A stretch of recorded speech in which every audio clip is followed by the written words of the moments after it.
everyone, this is Holly Knudson again. I'm a holistic cancer coach and FDN from Utah, and today I want to talk about radon gas and lung cancer. It's a well-established fact that smoking is the leading cause of lung cancer in the U.S. What you may not know is that exposure to radon is the second leading cause of deaths attributed to lung cancer. In fact, it's estimated that approximately 21,000 deaths annually are related to exposure to radon, including in both smokers and non-smokers. Here are 10 facts about radon gas and lung cancer that could save your life. Number 1, radon is a radioactive gas that is found in rock and soil. Radon is a ubiquitous gas that is odorless, tasteless, and colorless. Radon is formed by the deterioration of radioactive elements found in rock and soil, including uranium, radium, and thorium, which move into the atmosphere and water sources. Levels of radon are typically low in outdoor air and bodies of water such as lakes and rivers. Indoor air and underground water supplies, including well water, have been found to have much higher concentrations of radon. Levels of radon gas are increased by the richness of the radon source itself and by the degree of ventilation in relationship to the vicinity of the source. So this means that poorly ventilated areas will have higher concentrations of radon. The primary source of radon gas is the underlying soil, but the pressure within a building and the materials used during construction, along with the gas and water supplies, are also contributing factors. The amount of time a person spends in a building with high radon levels is obviously a significant issue as well. Number 2, radon gas is the second leading cause of lung cancer. Radon circulating in the air is implicated in the development of lung cancer because the breakdown of radon forms minuscule radioactive elements called radon progeny, including polonium-214, polonium-218, and lead-214. These elements attach to particles in the air that, when inhaled, are able to burrow into the lining of the lungs where they emit radiation that can damage cellular DNA. DNA damage can then initiate the development and progression of cancer.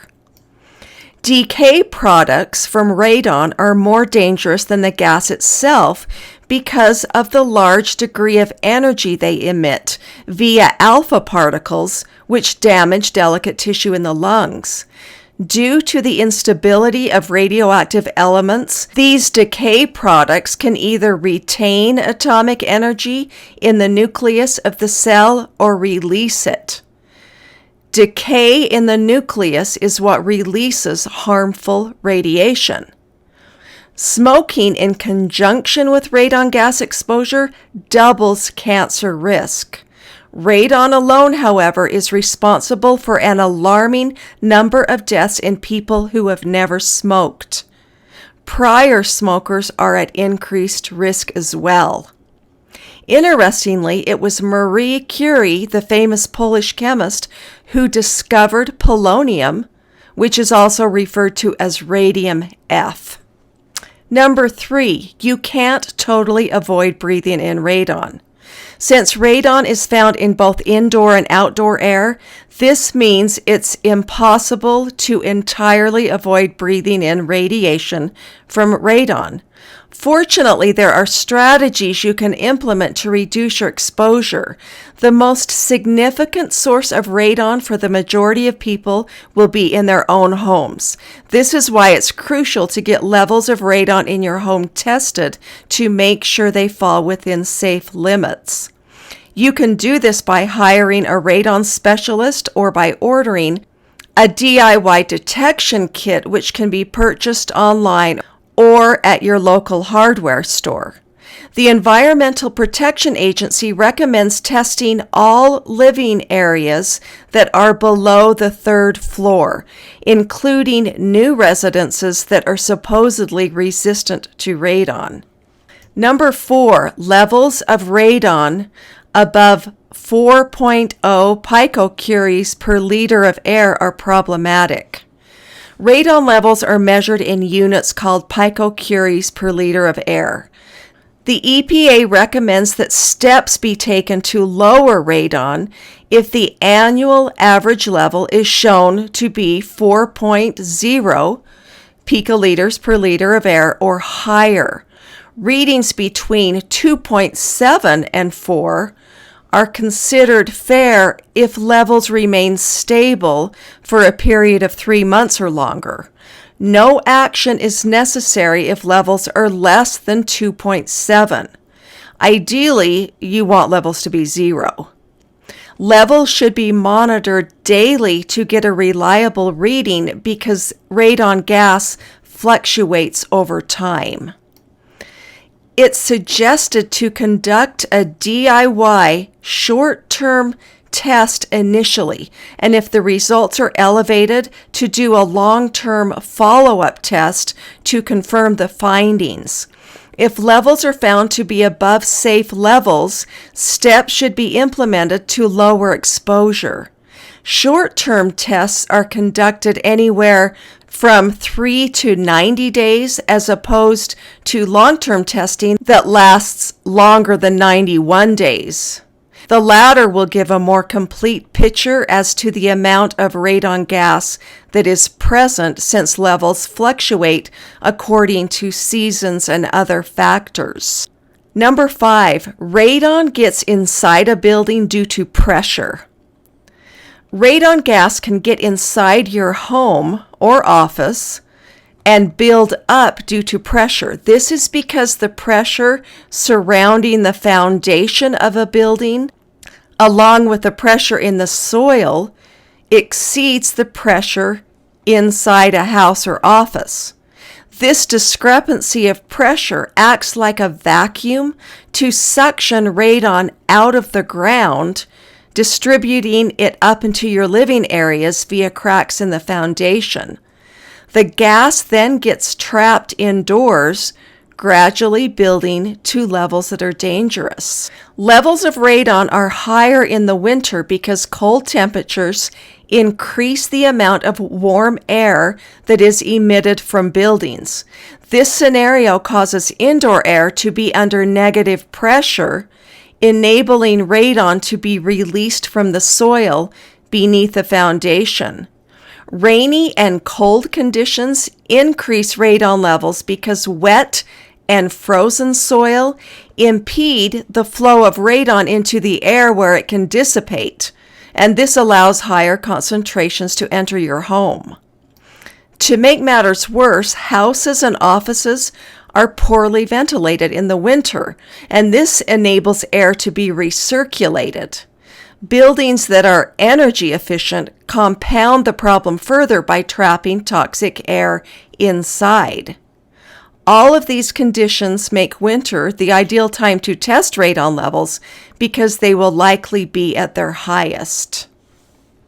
Number 6, underground miners and radon poisoning. Radon is an inert radioactive gas that is able to migrate from rocks and soils to enclosed areas, making underground mines a perfect breeding ground for radon toxicity. Studies conducted on miners have demonstrated that exposure to decay products from radon does cause lung cancer. Miners are exposed to low levels of radon on a daily basis, sometimes for years and even decades. Data compiled from 11 studies done on miners exposed to radon concluded that about 40% of all lung cancer deaths were likely due to radon progeny exposure. 70% of these deaths occurred in people that had never smoked. 39% of deaths occurred in smokers. 10% of all lung cancer deaths in the USA were attributed to indoor radon exposure.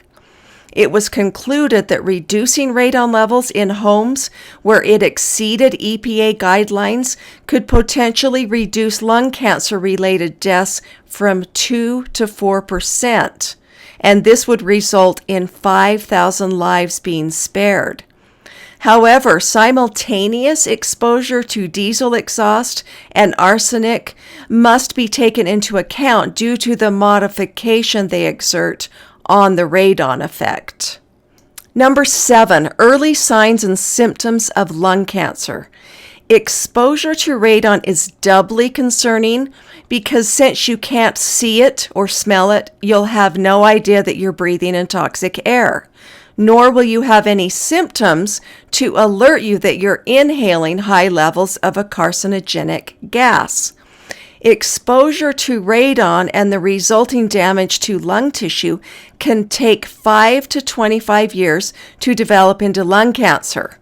Early symptoms of lung cancer include shortness of breath, wheezing and hoarseness, a persistent cough or coughing up blood, chest pain, pain that is accentuated by laughing or coughing, frequent bouts of pneumonia or bronchitis, weight loss, exhaustion, and loss of appetite. Number 8, radon is also linked to childhood leukemia.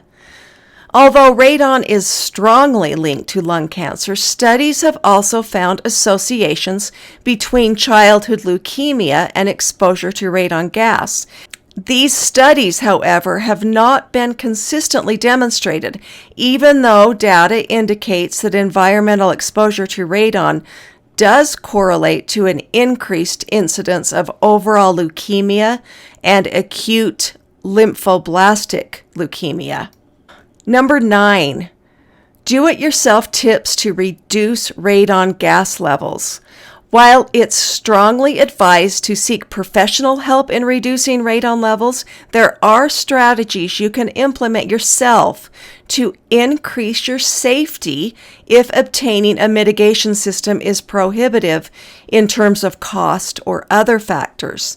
Be sure and test levels beforehand so you can determine if the steps you're taking are working.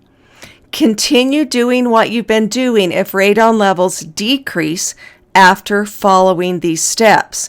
If levels remain the same or continue to climb, you'll want to get a mitigation. Open all windows as often as possible, weather permitting. Radon dissipates when it's exposed to air, so any gas that has become trapped will This means that if it rains or humidity levels rise and the windows are closed, gas levels will increase. Number 2, caulk and seal all suspect areas to prevent radon leakage. Since radon enters buildings through cracks in the foundation, cement, sump pumps, and flooring, you'll want to caulk and seal all faulty areas to prevent gas leakage. Any gaps that you fix will have a positive impact on future readings, even if you aren't able to seal them all. Number 3, seal off HVAC systems. If you have an HVAC system with cold air return registers in your basement, you'll want to seal them off in order to decrease the amount of basement air that gets into your air ducts, thereby preventing radon gas from entering your living spaces. Number 4, address the pressure in your house. The lower the pressure is in your house, the more easily radon can enter. Fireplaces and wood stoves are problematic because they reduce internal pressure, allowing more gas to get suctioned into your house. Keep areas well ventilated that have fireplaces and stoves. Alternatively, you can install a system that will permanently supply outdoor air to the area. Number 5, test your house using a home radon detector. The Corentium detector by Airthings is a compact, easy-to-use handheld device that gives reliable radon readings within 24 hours.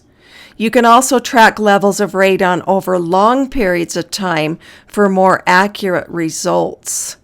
You can also use a radon monitor detector that enables you to track gas levels using an app on your smartphone. Quick and reliable data is displayed in a graph format that is easy to understand.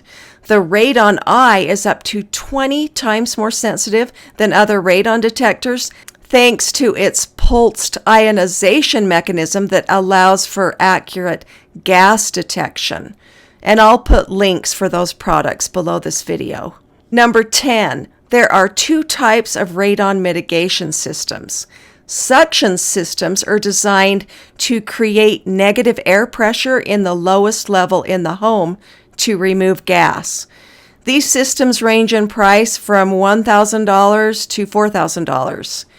Pressurization systems operate by continuously blowing air into the lowest levels of a building to prevent radon from entering in the first place.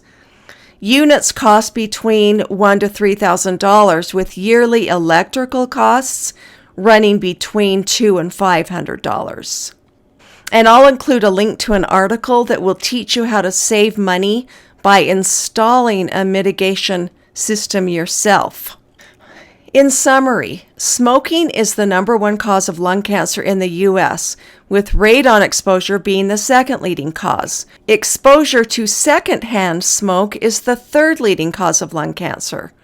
Radon toxicity is responsible for approximately 21,000 deaths annually, with about 3,000 occurring in non-smokers.